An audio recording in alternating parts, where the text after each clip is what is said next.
Assalamualaikum warahmatullahi wabarakatuh.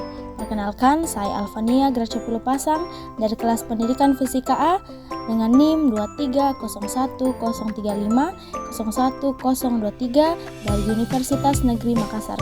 Pada kesempatan kali ini, saya akan membahas mengenai batasan fisika klasik dan fisika modern.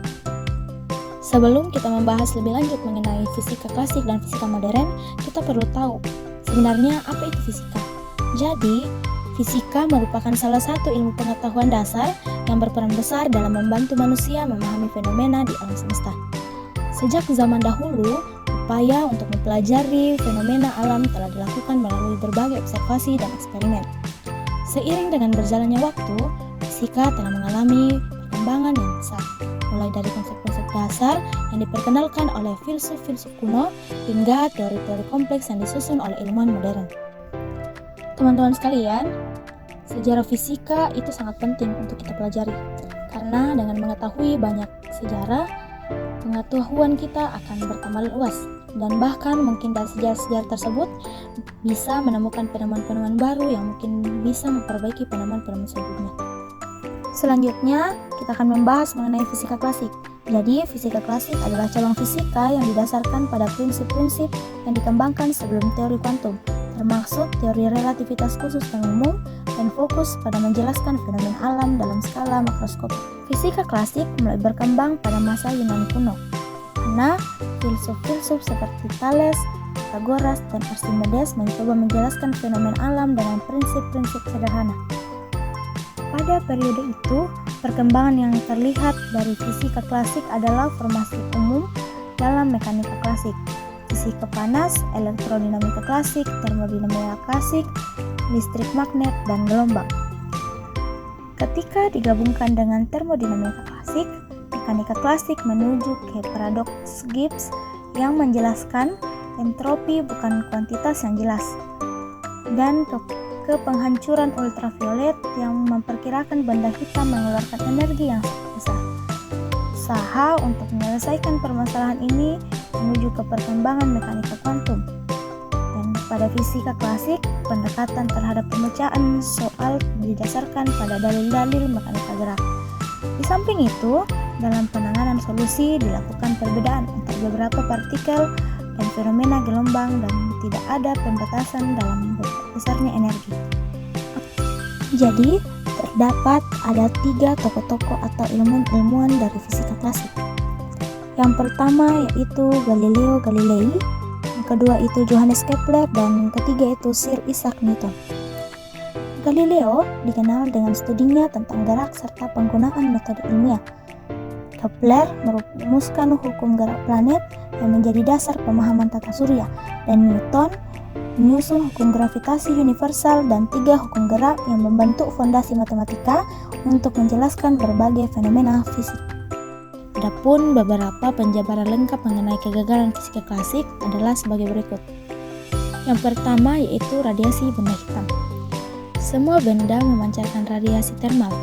Jika suhu benda cukup tinggi, radiasi dapat dirasakan pada kulit seseorang, dan jika suhu lebih tinggi lagi, maka sebagian radiasi akan menjadi cahaya tampak.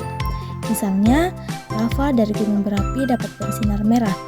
Radiasi ini disebut dengan radiasi benda hitam. Jika suhu benda dipertahankan konstan, maka intensitas radiasi panas dapat diplot sebagai fungsi panjang gelombangnya, memberikan grafik bentuk karakteristik yang disebut dengan spektrum benda hitam. Fisika klasik tidak dapat menjelaskan grafik ini, bahkan ia meramalkan bahwa mereka akan menyimpang untuk panjang gelombang pendek. Kegagalan dramatis fisika klasik inilah yang mendorong Max Planck untuk memperkenalkan teori kuantum. Selanjutnya itu efek fotolistrik. Pada abad ke-19 ditemukan bahwa cahaya yang jatuh pada permukaan logam menyebabkan elektron terlepas, sehingga menghasilkan arus listrik.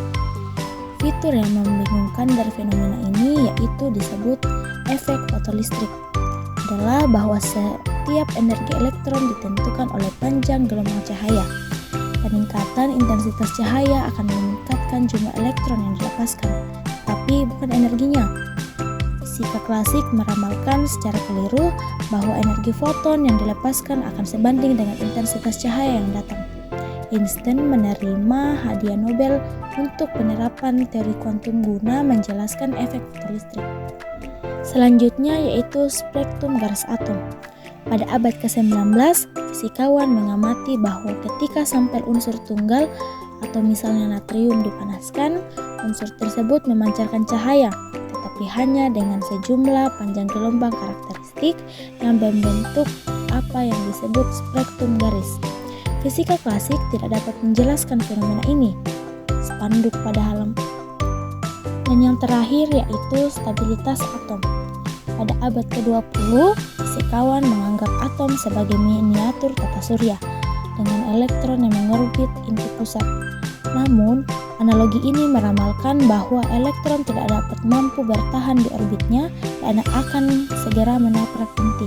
Dengan kata lain, fisika klasik meramalkan bahwa atom tidak akan stabil karena tidak dapat menjadi bahan penyusup materi. Sekarang kita akan membahas mengenai fisika modern.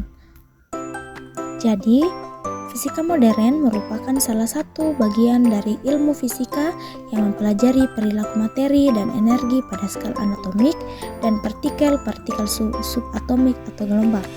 Fisika modern berkembang pada awal abad ke-20 ketika rumusan fisika klasik sudah tidak mampu lagi menjelaskan fenomena yang terjadi pada benda berukuran sangat kecil. Fisika modern dimulai dengan hipotesis Planck, yang dimana hipotesis ini menyatakan bahwa jumlah energi yang bergetar atau osilator tidak lagi kontinu, melainkan diskrit atau kuantum, sehingga memunculkan istilah fisika kuantum dan konsep dualitas gelombang partikel. Konsep dualisme dan besaran kuantum ini merupakan dasar dari fisika modern. Konsep inilah yang akan menjadi gerbang ditemukannya fisika kuantum. Setelah kita membahas tentang materi batasan fisika klasik dan fisika modern, di sini ada soal yaitu sebuah benda memancarkan radiasi elektromagnetik. Menurut hukum Rayleigh-Jeans dalam fisika klasik, intensitas radiasi seharusnya meningkat tanpa batas untuk panjang gelombang pendek atau yang dikenal sebagai katastrofi ultraviolet. Nah, mengapa teori kuantum Planck diperlukan untuk menjelaskan fenomena ini? Jadi, dalam fisika klasik, hukum Rayleigh-Jeans meramalkan bahwa intensitas radiasi benda hitam seharusnya meningkat tanpa batas pada panjang gelombang yang sangat pendek. Namun, hasil eksperimen menunjukkan bahwa intensitas radiasi mencapai maksimum pada panjang gelombang tertentu, lalu turun kembali untuk panjang gelombang lebih pendek. Planck menyelesaikan masalah ini dengan mengusulkan bahwa energi radiasi dipancarkan dalam paket diskrit atau kuanta dengan energi E sama dengan H kali F, di mana H ini merupakan konstanta Planck dengan nilai 6,626 dikali 10 pangkat minus 34 dan F adalah frekuensi gelombangnya. Model ini menjelaskan distribusi spektrum benda hitam secara akurat dan menjadi dasar fisika kuantum. Setelah kita mempelajari dan membahas mengenai batasan fisika klasik dan fisika modern, kita dapat menyimpulkan bahwa istilah fisika modern muncul akibat ditemukannya berbagai fenomena mikroskopis dan hukum-hukum baru sejak tahun 1890. Para fisikawan sebelumnya mencoba menjelaskan konsep seperti struktur atom, elektron, dan radiasi menggunakan fisika klasik, akan tetapi pendekatan tersebut tidak mampu menjelaskan fenomena tersebut secara memadai. Oleh karena itu, mereka mengembangkan ilmu dan model baru yang lebih sesuai untuk memahami fenomena mikroskopis. Fisika modern ditandai dengan munculnya gagasan-gagasan baru yang lebih luas dibandingkan dengan fisika klasik. Dengan mengatasi keterbatasan fisika klasik, fisika modern berhasil memberikan solusi terhadap berbagai persoalan yang sebelumnya belum terpecahkan. Demikianlah pembahasan mengenai materi batasan fisika klasik dan fisika modern. Adapun kurang lebihnya, saya mohon maaf.